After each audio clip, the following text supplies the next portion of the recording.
Hi guys, welcome back to my channel. I don't know about you guys, but I am feeling super excited about today's video because this may be the cutest palette that I have ever reviewed. Today we're going to be talking about the Colourpop and Mandalorian The Child palette. Look at it. It's Baby Yoda. How could you not want this in your collection? The palette was released on the 29th of October and there was no way that I was going to miss it. I had an alarm set. I think I checked out at 1 minute past 5. I grew up on Star Wars. I absolutely love it, although I feel like Disney came quite close to destroying my love for it. But they're doing a great job with these TV shows and I had high expectations for this palette. I really wanted this one to be good. So we're going to jump in and we're going to do this in my usual format. We're going to start off with all of the details of the palette, followed by some swatches. Then I'll show you how I got this look today before sharing my final first impressions on the palette. So let's get stuck in. So this is the Child palette from Colourpop. It is part of their 9-pan palette format, which I have to say, Colourpop release a lot of products, so I'm glad that they have kept this one small. I think it works better. And I feel like some brands could take note of that when it comes to making collaborations, you know, keep it minimal. Not naming any names at this point, but if you follow me on Instagram, you'll know exactly who I'm talking about. The palette comes in a cardboard box, which matches the palette exactly. We pretty much have all the same information on both except for the ingredient list, which is only available on the box. So if you need to keep an eye on that for whatever reason, if you have any sensitivities, make sure you keep hold of the box because it isn't on here. The packaging on the palette itself is also cardboard. I believe most of the other 9-pan palettes have plastic packaging, although I only have one, so I can't be sure. But even though this one is made out of cardboard, I feel like it still feels pretty sturdy. And then the Baby Yoda design on it is embossed. It feels really nice. This is a pressed powder palette, so it doesn't look like this is pressed pigments, and there are no symbols or annotations on this to say that this is not eye safe. As we do on a lot of palettes nowadays, we just have a diagram on the back with the shade names, and the palette is cruelty free, but it does not state that it is vegan. We also have the total weight of the palette on here, which is 9 grams, which means that we are getting 1 gram per shadow. It's not huge, but it's also not bad. This particular palette retails for $16, which I believe is more expensive than their normal 9 pans. My Blowing Smoke palette retailed for $12, and I can only assume that that is based on the fact that this is a collaboration and they are normally more expensive. Now, in order to compare the price to all of my other palettes, I have converted the price into pounds. However, just before we jump into this, I do want to quickly mention for anyone that isn't aware that the Colourpop prices do not actually include any taxes. I think this is quite common in the US. I think that prices are normally given without tax and then tax is added at checkout, which is different from what we do in the UK, where our prices are always given with tax. I kind of feel like that means that the comparison isn't super accurate because everything that I've bought in pounds does include tax. I'm just going by the prices on the website. I feel like that's the easiest way to check it, but I do feel like the Colourpop palettes probably rank a little bit less affordable than they might seem to in my spreadsheet because of the fact that there is no tax included. So I just wanted to let you guys know that. So the current exchange rate gives me £12.16 for the price and the cost per gram is £1.35. Now, Colourpop is considered to be an affordable, more drugstore price brand, but as you can see from the spreadsheet, they do work out to be some of my more expensive drugstore palettes. They don't compare to high-end eyeshadow palettes. You can see that I have some that work out a lot more expensive, but compared to brands like Revolution or W7 or even Morphe, they do come out a bit pricier. So when you open the palette up, this is what it looks like inside, and it is a lovely khaki color scheme. I have to make a quick admission here. When I actually first saw this shared on Instagram, I didn't even realize that it was a Baby Yoda themed palette. I just saw the shades and I immediately wanted to get it because I really wanted a khaki palette, but hadn't actually seen one that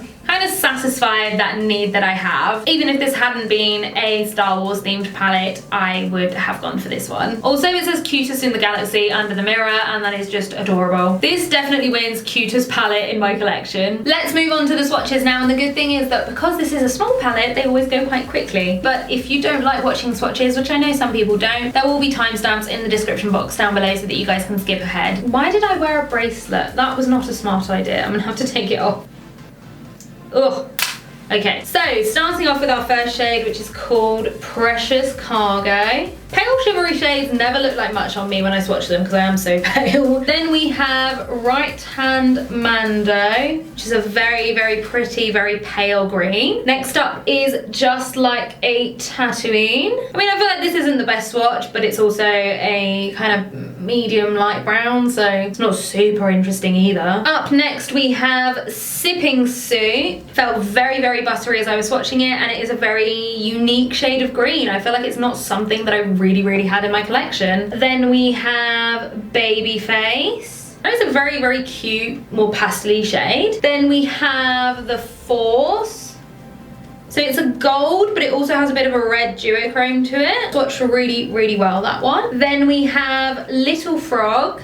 This is a matte shade that has some glitter in it, which isn't a formula that I'm a massive fan on. It's something that, you know, if it didn't have the glitters, I wouldn't really care. But again, it is a very nice khaki shade, something that I didn't really have in my collection. So I do like the way it swatches. Then we have Float Your Crib. Again, a darker khaki. These two look really nice next to each other, really complementary. And then finally, we have Droid Protocol, which is a dark, warmer kind of brown. That's basically it for the swatches. The metallics do swatch really well, and they are really nice and reflective. And the mattes, you know what, they're not bad swatches either, actually. I wasn't too impressed by the first one, but those three bottom ones, I mean, they are darker, but they're nice. It's a good sign for pigmentation. So that is literally it for the details and for the swatches. That was actually pretty quick for once, I think. I always say that and then it takes me ages to edit it. So we're now going to move on to seeing how I got this look. All right, guys, my eyes are primed as always with my P. Louise base, which means it is finally time to jump into this palette. You guys have obviously already seen the swatches and everything, but at this time, I have not touched these shadows. I am completely new to this. I have only looked at them. And it is so pretty. I do really like the colour scheme in this. Right, I'm gonna go for a winged out look. So I think I'm just gonna use the same brushes and techniques that I normally do. We're just gonna see how everything we're gonna see how everything performs. So the first thing that I'm gonna do, which is what I've been doing for all my winged out looks recently, I like to start off with my medium shade, which is going to be Little Frog down here. Ooh, very powdery. I think you guys can see that. This is just an e.l.f. eyeshadow brush. It's quite short and stubby, and I am going to take it underneath, and then I just wing it out. I'm gonna take my Morphe M506 and I'm gonna go into Float Your Crib. Again, seems pretty powdery, but we're just gonna see. I am going to pack that on my crease. And when I say on my crease, I'm kind of just above my crease, really. Because surprise, surprise, we're going for a cut crease today. And I have to take my crease color up really high.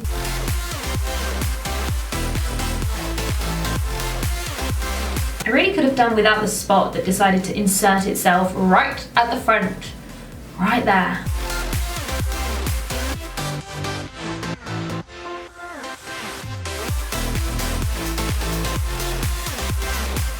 I've already had to dip in a few times, but when I'm doing this type of shape anyway, I feel like I do dip back in a lot. I'm kind of taking my time more than if I was just doing a more standard shape. Gonna wing it out at the end. Might be my brush. I feel like I'm having trouble laying down the colour. Well, it is a little bit patchy, so now I'm just going to go back, blend over everything, get it a bit smoother.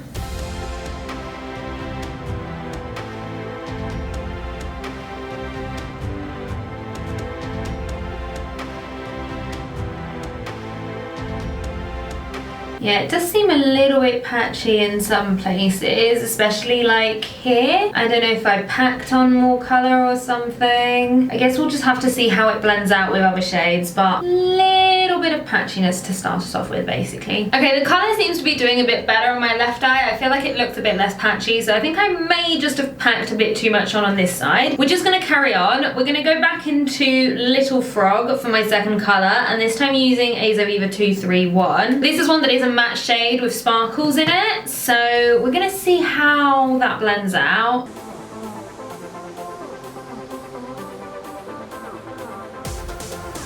Okay, I think the pigmentation looks good on this one. They're not super different on the eye. Actually, on camera, I feel like you can see more difference on camera than you can in real life. I personally kind of wish it didn't have the glitter in it, but it doesn't really matter too much when you're blending it out anyway. The glitters kind of get blended out, whereas if you were packing it on, you'd probably see the glitters a lot more.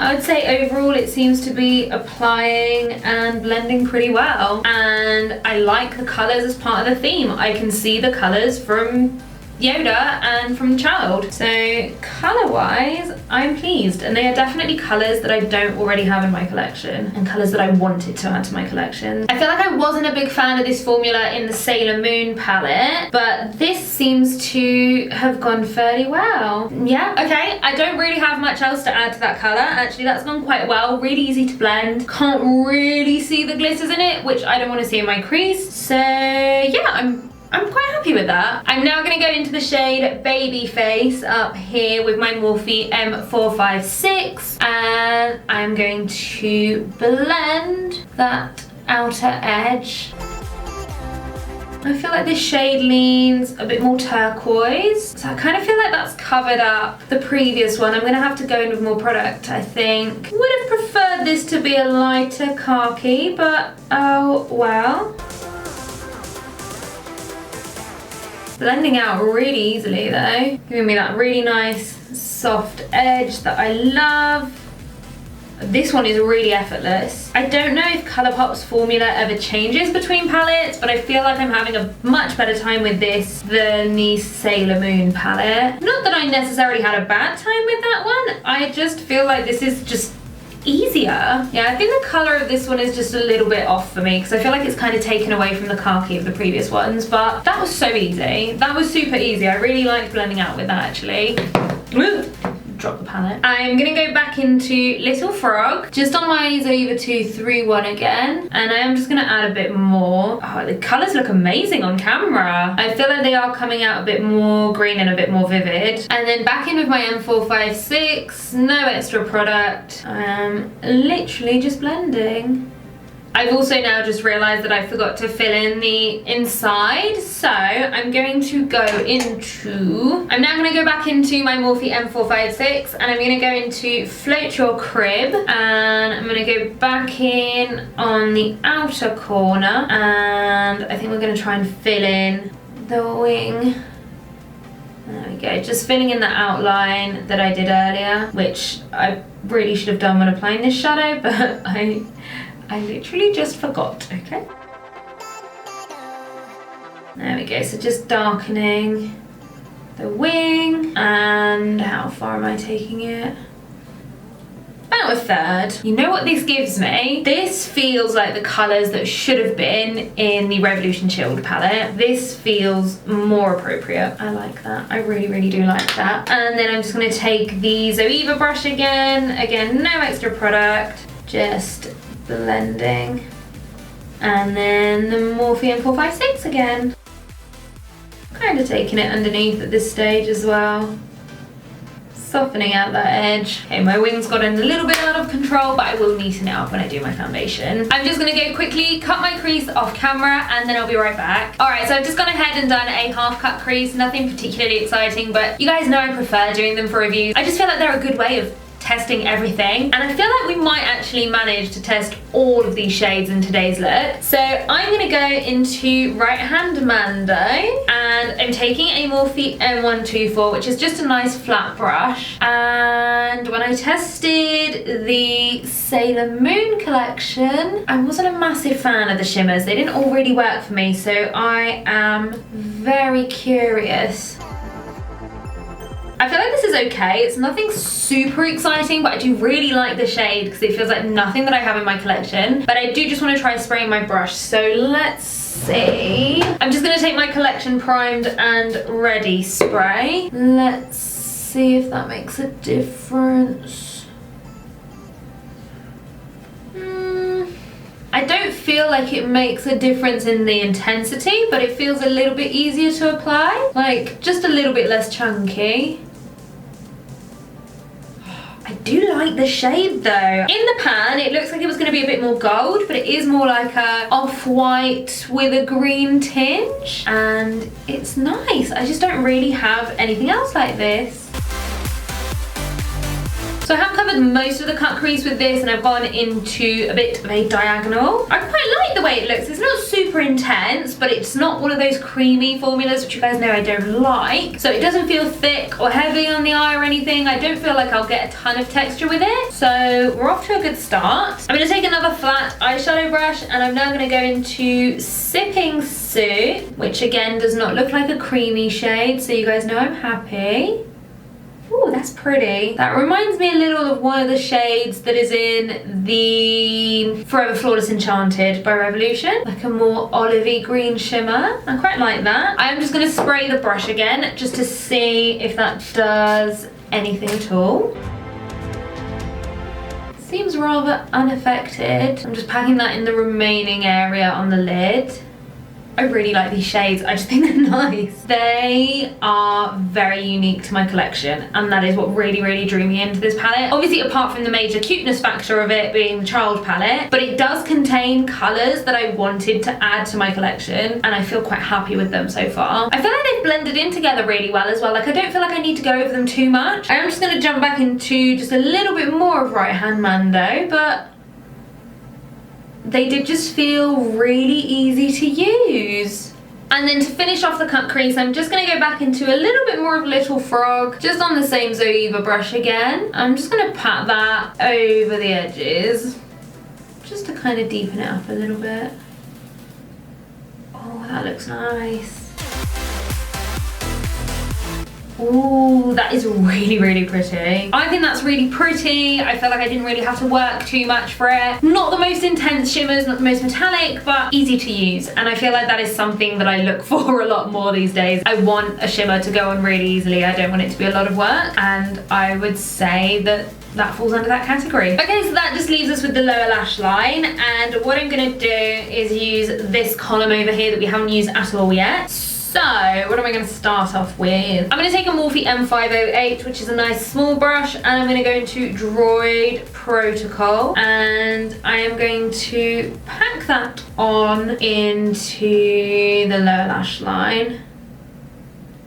Ooh, that is packing on really well. I mean, at the same time, I expect the browns to be good. I don't know, browns just aren't the hardest thing to make. So if they were the worst performing shades in the palette, I wouldn't be upset, but I'd be confused. I'm only gonna take it halfway as well, I think. I don't want it to be on the inside. Yeah, that's quite nice. Next, I'm going to take a clean Zoeva 231 and go into Just Like a Tatooine, and I'm going to use that to blend out the first shade. And this time I'm going to go all the way into the inner corner. Well, not quite, just outside the tear duct.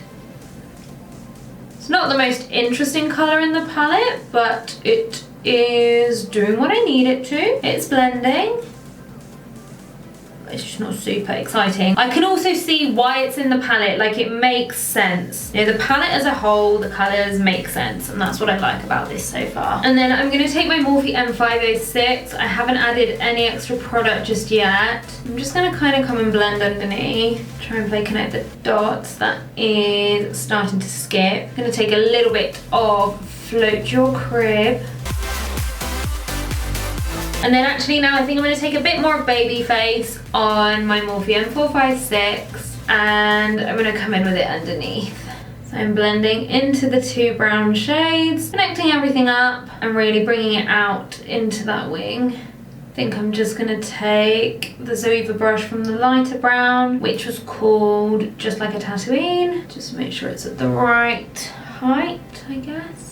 And then at the front of my eye, I want to use the shade The Force. Now this looks like it might be a creamier one. Yeah, I think it is. I want it at the front of the lower lash line. Oh, the brush I'm using, by the way, is a Morphe M138. Maybe it isn't a creamy one. I've literally just pressed my finger into it to see if it was kind of like dipping or anything, but it doesn't seem to. But it's just a bit more chunky than the first two. So I'm just going to try it with the Collection Primed and Ready again. See if that makes any difference, but I don't know if it will.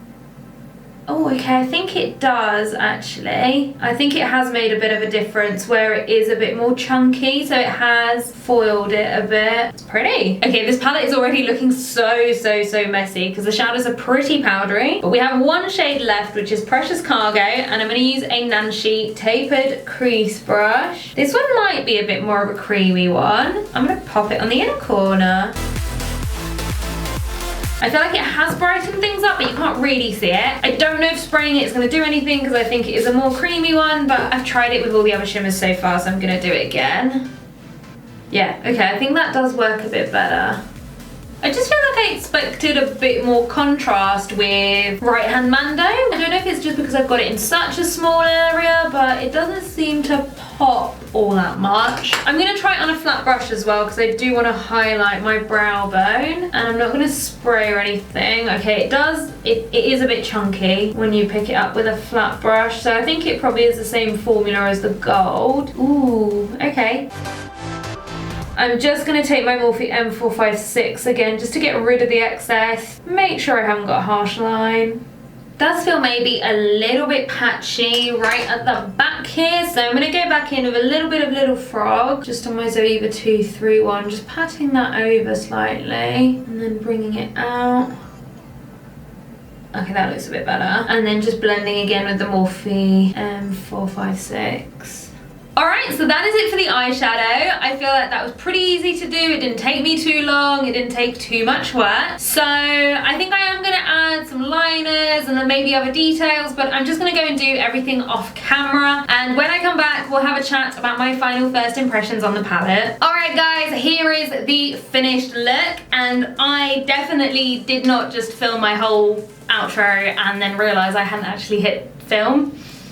It's only Monday. If I'm starting the week like this, God knows how the rest of it is going to carry on. So I just went ahead, I added some liner that I smoked out. I've added some glitter to the top of the cut crease because you guys know that I basically can't do a cut crease without adding some sort of detail. And then I kept everything else pretty nude, which I think works really well with this colour scheme. I didn't feel like I had to think lots about what I wanted to use. I kind of immediately went like, this is this lipstick, this blush, kind of all fell into place really easily. So in terms of my final first impressions on this palette, it is definitely a yes from me. I'm super pleased with this. I have absolutely no regrets in buying it. It is basically everything that I expected it to be. In terms of the quality, while it's definitely not the best eyeshadow formula I've ever tried, it was easy to blend, it was fairly quick, I didn't have any issues, I love the way that it looks. The shimmers, again, aren't the most intense that I've ever tried, but they don't look very textured, they blend it out really easily. I didn't have any issues with them being too creamy or anything like that I don't like. So quality wise, I was really happy. I don't have that much experience trying out Colourpop, so I don't know how it compares to that many of their other releases, but I feel like this was better than the Sailor Moon collection, and it does have a higher cost per gram, so I don't know if this is a different formula. I haven't looked into it, but this worked a lot better for me. In terms of the colour scheme, I think this is kind of perfect, really. Like, I don't have much else to say. You look at it, you know immediately which character it's meant to be. As I was putting it on my eyes, every shade made sense to me. I could see why they'd put it in there. I would go as far as saying that this is one of the best Disney collaborations that we've seen this year. I feel like so many of them have kind of let me down. Like, I've looked at them, I've not even had any desire of buying them. I've not really felt like they've been that representative of the character or anything like that. But this, yeah, I mean, you know who it is, and they are colours that I didn't have in my collection that I really wanted to add. That's basically it. I'm really happy to have bought this. I think that they are going to have a restock, although I don't know what the date of it is. But if you were kind of on the fence and you didn't know whether to get it or not, you want these colours in your collection, you're a big fan of Star Wars, I say go for it. I'm personally really pleased with it. Anyway guys, that is it for today's video. I hope as always that you liked it. If you did, do make sure that you give it a big thumbs up. Leave me a comment, let me know what you thought of it, and if you haven't already, hit that subscribe button and that notification bell so you don't miss out my next video, and I'll see you all on the next one. Bye guys.